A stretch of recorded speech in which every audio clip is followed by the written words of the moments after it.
Good afternoon. I'm Dr. Mark Andrew Holacek. I'm an American and Ukrainian historian and philosopher. I spend my time equally writing on Ukrainian history as well as American history, especially philosophical issues related to both. And I recently put out a video talking about Donald Trump's relationship and the possibility of negotiations with Vladimir Putin about a week ago or so, and likened the tete-a-tete, as it were, to a sort of chess match where each person has had some fairly interesting and intriguing moves. I want to follow up on that. And today, there's something that Trump has recently said that seems to me just might put Putin in checkmate. And let's discuss that today. Now, Donald Trump early in February recently said, we're looking to do a deal with Ukraine where they're going to secure what they're giving them by their rare earth and other things. I want to have security of rare earth. We're putting in hundreds of billions of dollars. They have great rare earth, and I want security of the rare earth, and they're willing to do it. Now, there's a lot of things going on here. What does he mean by rare earth? I'm going to talk about that first. Has the U.S. really been putting hundreds of billions of dollars to date? Some 177 billions of dollars have been pledged. Not even 100 of millions of dollars of equipment, so forth, have been delivered. So, of course, he's using his hyperbole here. Okay, so what does he mean by rare earth? Let's talk about that first. Now, there are some 17 elements that exist chiefly near the core of the earth. They have conductive and repulsive powers. These elements, these minerals are desired for today for electronic goods, clean energy, and advanced weaponry of technically difficult sorts. Now, Ukraine, it has been commonly known as rich deposits of beryllium, graphite, lithium, titanium, and uranium. These are estimated to be, it is estimated they have some $26 trillion worth of rare minerals. And some $12 trillion of those minerals happen to be in eastern, specifically, and in southern parts of Ukraine. Those are the parts of Ukraine that Russia currently occupies. Is that a coincidence? I don't think so. Now, China too has rare minerals, graphite, titanium, lithium. Lithium, of course, is important for making batteries, and that's big stuff, as most of the products that are being generated today are battery run, not run on electricity and long cords and so forth. Okay, so now China processes about 90% of all rare minerals, and in doing so, it has, for the most part, for the nonce, a monopoly on the industry. And of course, that's not desirable for the U.S. because we are a trade partner with China. And Trump has recently put trade of goods with China, but not these sorts of goods, not the rare minerals and so forth. So with the tensions that are recently occurring between the Trump made tensions between China and the U.S., of course, they were there before. It seems only reasonable that the U.S. should look elsewhere. Why not Ukraine? Now, I want to pay closer attention to what Trump has said about these rare minerals, as he calls them, rare earth, right? First, we know Trump is a businessman. He's a businessman cloaked as a politician.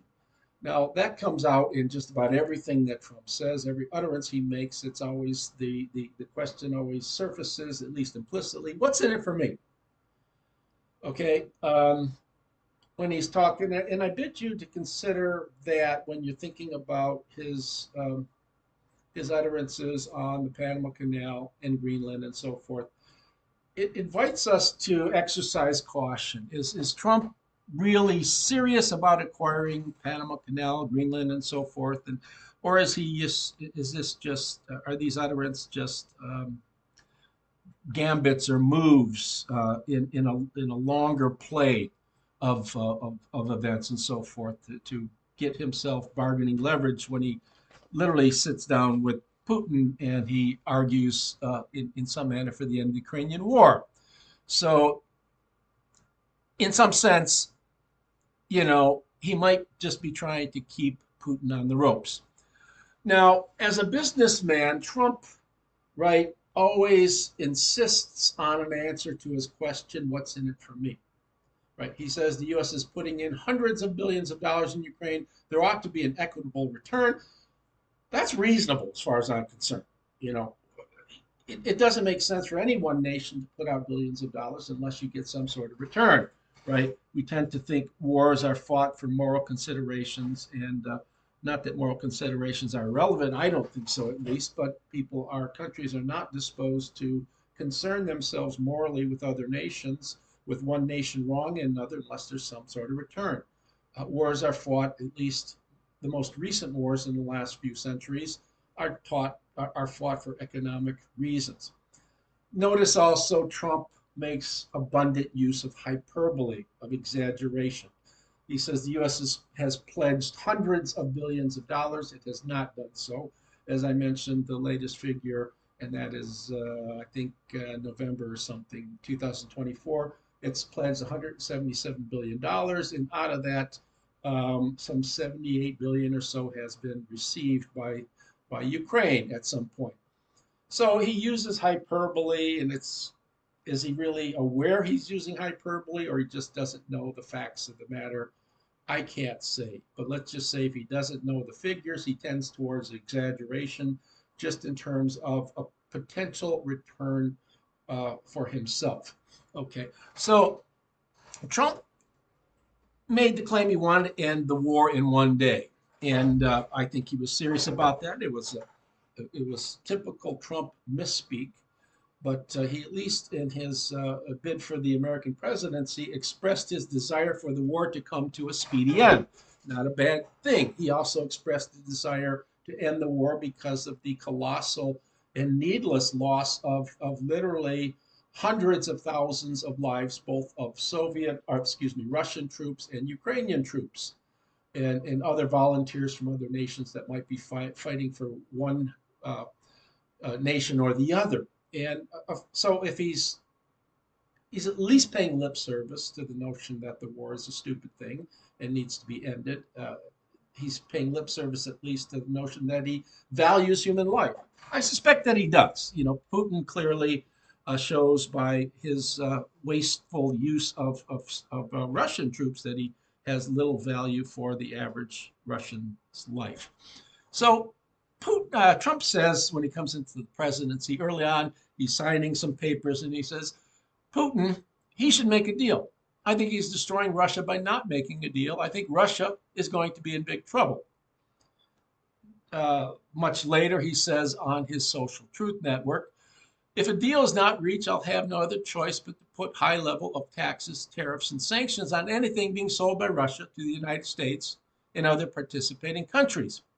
Then he adds, we can do it the easy way or the hard way. The easy way is always better. As I mentioned in the prior video, this is a big boast. This is a big move by Trump, and it was expressed to put Putin on the defensive. Putin, for his part, has been eager to at least express his eagerness to go to the negotiation table. I'm sort of doubtful about any sort of eagerness. I think he's eager to come to the table in some measure. Where that will be, who knows? But I don't think he's eager to make any concessions. He wants the lands of Ukraine that he has acquired, and we'll talk a little bit more of that for what reasons. His main move has been to block Zelensky from coming to the table. There's a war with Russia and Ukraine, and Putin is insisting that because Ukraine could not continue the war, as he said at one point, for a month, were it not for the aid he's getting from the West, NATO countries, and the United States, for example. And he's probably right. So he wants to block Zelensky from coming to the negotiations table.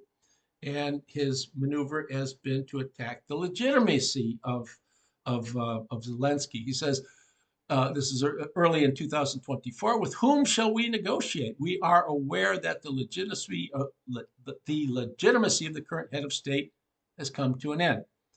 More recently, he writes, where he says if he wants to participate, he is Zelensky, wants to participate in the negotiations, I will allocate people to take part in the negotiations. If there is a desire to negotiate and find a compromise, let anyone lead the negotiations there. Naturally, we will strive for what suits us, what corresponds to our interests. Always that qualifying remark at the end. What suits us means we don't want to make any concessions whatsoever because Ukraine is really a part of Russia, as it were. Okay, what he's hinting at is Zelensky was not elected president uh, in a second term because his first 5-year term has come to an end. So he's not the legitimate head of the Ukrainian nation. He fails to negotiate. That there was a sense of urgency with Putin's special military operation and his invasion of Ukraine. It's not hard to see what he's trying to do here. It's pretty obvious, I think. Um, if um, if Zelensky's not the legitimate ruler of Ukraine, then any sort of deal that occurs with Zelensky's signature on it is not valid. If it's not valid, it's not binding. If it's not binding, it's breakable, right? So, and the expression here is that Putin himself won't even come to the table. He'll send a representative, right, of him because he wants to. It's a way of saying that Putin, for way of Putin saying that Zelensky is not on Putin's level, right? I'm a legitimate president of a great country, and Zelensky is not even the elected head of a country. So let a subordinate of mine come to the bargaining table with Zelensky and do the dirty work. And the hint, of course, is that the agreement is not binding. All right. Now, let's go back to Trump's words not long ago about the rare minerals, about rare earth of Ukraine. Now, the implications of his utterances are as follows. First, Trump is telling Zelensky that he will continue U.S. support, if a deal can be brokered and a deal that can be equally beneficial to both Ukraine and United States, right? And I don't know if it's just an if conditionalized or if it's an only if. Only if meaning that a deal to be brokered is a necessary condition. I'm shutting off all aid unless there is this deal to be brokered. Now, specifically, he's mentioning, and this is the second point, rare earth. Why rare earth? As I mentioned before, the U.S. would benefit greatly from such an exchange with Ukraine. We're giving them tens of billions of dollars of support, monetary support, as well as military support. And the U.S.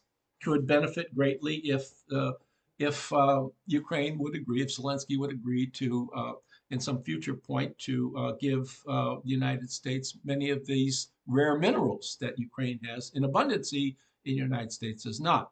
Okay, so there is a tit for tat here, and it doesn't seem to me a bad exchange. It's pretty smart move as far as I'm concerned. Um, Last, I suggest that the expression is a veritable slap on Putin's face, right? It's because he's talking. Why does he pick out rare earth? The suggestion here is that Putin's presence in eastern Ukraine, especially, and to a lesser extent in southern Ukraine, is for those rare minerals. If we're talking about $12 trillion worth of rare minerals, lithium especially used in batteries, this would benefit greatly Russia throughout the rest of the century, even past Putin's demise. He would, so the acquisition and the maintaining those lands is especially important for Putin because of the minerals. Trump is calling Putin's bluff. Putin has said on numerous occasions, one, Ukraine is really part of Russia going back to Kiev Rus in the 800s and so forth. So we're just taking back what is really ours. He has said that Ukraine, because of its stance in World War II, is fraught with neo-Nazis. the Nazis in Ukraine have not left. There are still many, the ones that are there are running the country. Specifically, he's calling Zelensky a neo-Nazi. And of course, we know Zelensky is Jewish. Um, and of course, he says things like, the reason why we're attacking Ukraine is because NATO's attacking us by encirclement or encroachment, which is ridiculous because all of the move from 12 to 32 NATO countries has been, after World War II, a direct result of Russian aggression on neighboring countries. The worries about Estonia, Latvia, Lithuania, Poland, Belarus, Ukraine, and other such countries, right? Um, it's funny that Putin himself had actually asked to be included into NATO, and that was refused, and so forth. So we have all this stuff about all these express reasons for Putin really invading Ukraine. And what Trump is rather cleverly, and I hope I'm reading him right, he's rather cleverly stating that the real reason for acquiring these territories and insisting if the military operation goes poorly, well the reason for pushing to gain as much of this lands as possible and insisting in future negotiations that Russia maintain these lands is because these lands are rich in minerals. And Trump is calling out Putin. He's calling Putin's bluff. You're not there for all these reasons, for which you said you are. You're there because you want the rare minerals. There are trillions of dollars of rare minerals. That's what you really want, Putin. And I'm curious to see. I know this has already led to some hair raising in the Kremlin, and I'm curious just to see if Putin addresses this specifically. I suspect that he won't. But anyways, this is to my estimation, a very important utterance by Donald Trump, right? Calling Putin's bluff, stating all these numerous reasons that you're given for invasion of Ukraine, self-defense, and everything is all a bluff. What you're trying to do is you're trying to build a strong Russian state based on the rare minerals to be found in eastern, maybe all of Ukraine, right? Get it all of Ukraine, you get the sum, what, 27, 28 trillion dollars worth of rare minerals and stuff to be had. Motivation for acquiring all of Ukraine, not only that, to mention the rich grasses, right? The wheat, the rye, barley, and so forth, sunflower oil, and all the other wonderful resources to be had in Ukraine. Anyways, if you enjoyed this video, please like and share.